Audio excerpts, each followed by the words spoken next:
Ethereal Aeons Activation. Lesly Damai here, posting a video after a good week and a half away from really making any content on my channel. So it's been way too long, and I just wanted to catch up with you guys because I have been on the road here in Costa Rica.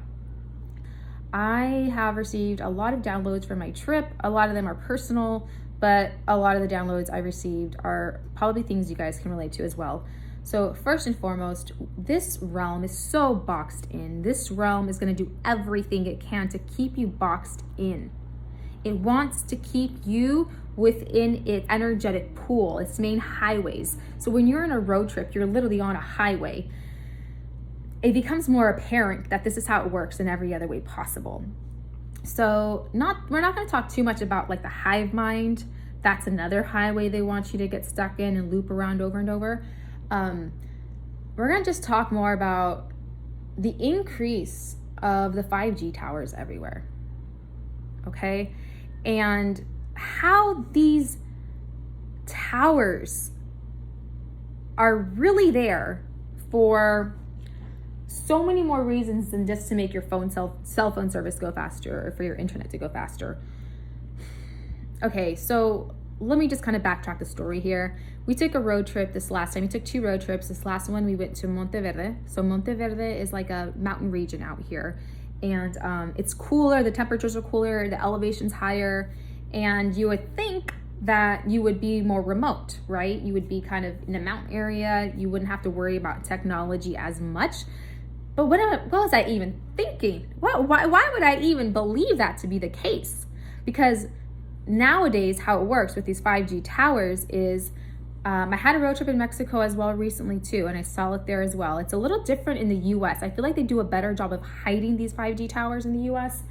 But how it works is like, speaking of these highways that keep everyone blocked in, these are energetic pathways, okay? So just like how the neural pathways of the brain, how they lead to other nodes and stuff like that, that's what these highways are here as well for the AI. So sorry, I'm just like, I guess I'm still kind of processing. I did have a cup of coffee, but I was able to feel how much we really are boxed in. And Saturn cube matrix, that's why they create neighborhood blocks, okay? Blocks to keep you in a block, in a cell, to keep you situated, because your consciousness can only expand so much. Our consciousness, our energy field is not a box. A box is to keep something, to contain something within a cell, you see? So you guys, when we got to Monteverde, since we were at an elevated peak, sorry, I didn't finish what I was saying. Since we were at an elevated peak here, that's where there was just cell towers, 5G towers. I don't even know what half of the other towers are. Electrical grid systems, they were just everywhere. And it was horrible because it's like, I'll put an image of the town so you can see. I couldn't wait to leave this town. And there was nothing wrong with it aesthetically. It had amazing vegan restaurants. It had cute little shops. It felt like a very North American type of mountain town. However, there was towers everywhere. So if you go to a restaurant and right behind the restaurant, there's a 5G tower, okay, your food's gonna be radiated. But not only that, it's like, I wanted to notice people's behaviors. And it has to augment their consciousness. And especially long-term, I talked to one of our waitresses on her way out, and I was like, hey, when did they start building up all these towers? She said it's been about 6 years. I don't know when most of the towers went up in the US. I know they keep building them up, they're still building up that infrastructure.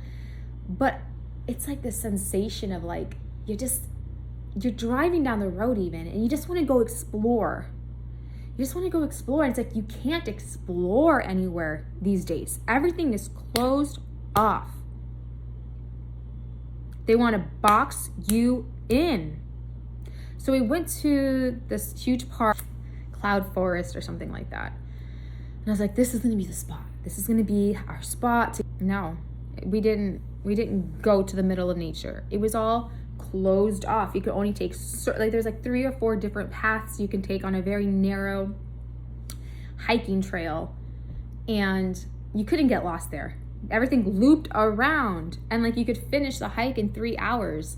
So it's so difficult these days to really go off grid anywhere. You have to be really adventurous person to do that. But you also have to be well equipped, because out here in the jungles, I mean, we had a 4x4 this time, but even so, we got a flat tire. We made it in and out perfectly with what we had. But if we would have ventured off too far, were we equipped, we'd probably need an even bigger car, which, you know, we had a small 4x4 SUV. We would have needed an even bigger car with larger tires, with the get-ups and like the whole full out type of off-roading vehicle, which I really am looking forward to buying, you know, for myself while I'm out here. Eventually, yes. But until then, you're so limited. So I left Monteverde feeling like I'm so boxed in this society, in this matrix everywhere.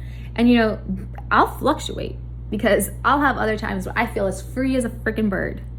You know, I'll feel as free as a bird when I'm in the ocean. I work with the energy, and I work with the birds. I can literally work with the birds. I can call the birds out towards me. And there's specific birds out there that come at the beach I'm at. And those are the moments I feel the most free. You know, it's all really, I feel most free when I'm, you know, on my own journeys internally. I feel most free. But to try and get freedom out there is not as easy anymore. And a lot of us want to live off grid, and that's the ultimate plan. And until we're off grid, you know, I take these trips. I try to get as far removed as society as possible. And it's just a lot harder these days. So that was my trip to Monteverde. We also, Tanisha and I also went to another jungly region, which I'm not going to say the name of. I'm keeping that private because I loved it so much. So if you find a place you love, don't go sharing it with people, because people ruin things. There is actually a sign I saw too, which completely matched up to what I'm saying. It said, so okay, I can't tell you the name of the town. So, but it said the name of the town sucks. Tell everyone.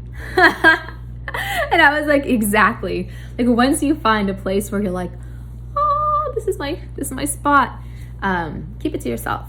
Keep it to yourself. And I'm very much so that way. I'm pretty much a private individual, and I choose to be so. I was not always this way, but I didn't become this way because bad things happened to me or an outsider actually ruined something. But I do know that I do not want people's thought forms on my manifestations, on my creations, until they're solidified and I feel the need that a certain person needs to come into my realm.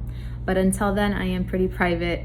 I do have some vlogs up, like Tanuja and I have had vlogs up on his channel from our travels, but you'll never see the best of my life. You'll never see my most profound moments. You'll never see my deepest gnosis I experience, because that's all within myself and with my partner. So some things can remain sacred, but you just have to make sure you keep them that way. So you guys, this video was really quick. I wanted to check in with you guys because it's been too long since I posted on here, and I love my community. I love you guys so much.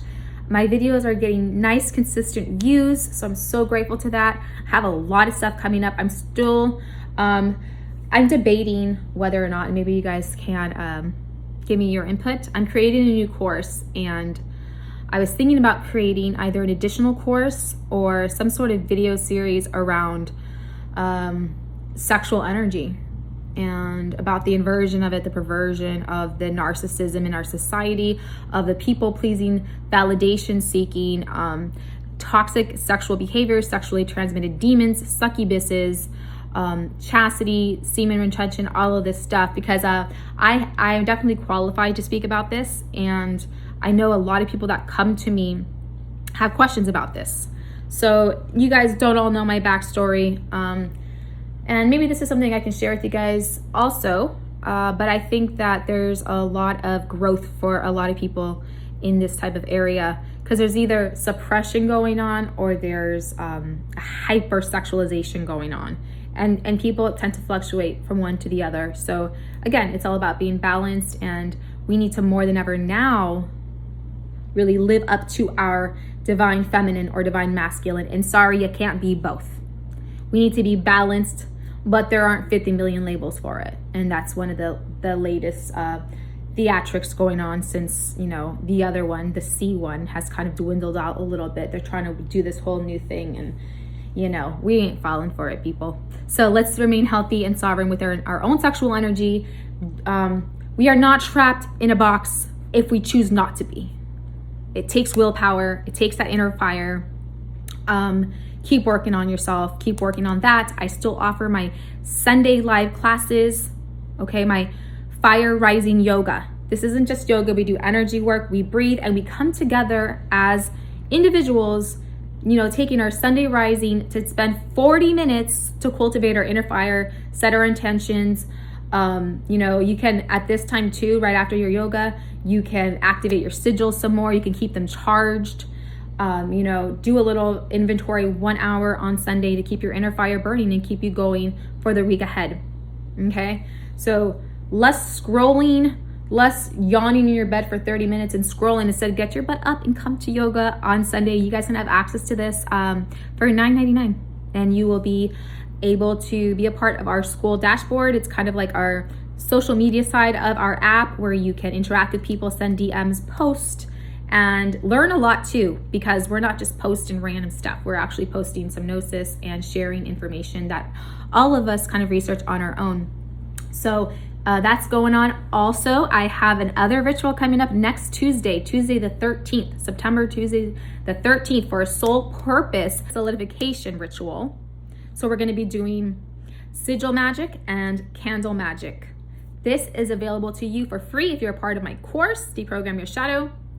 And if not, you are formally invited to use all of our energies to amplify what our individual manifestations are. So if you're confused in life, if you are lacking willpower, motivation, if you need to have a more clear vision on your manifestations, especially your soul purpose, I will give you guys instructions on what you need once you purchase the ticket. You can purchase the ticket in my description. Love you guys so much. More details on the ritual coming soon. I can't wait to see you guys there. It's going to be so powerful, and I'm really looking forward to this ritual. Love you guys.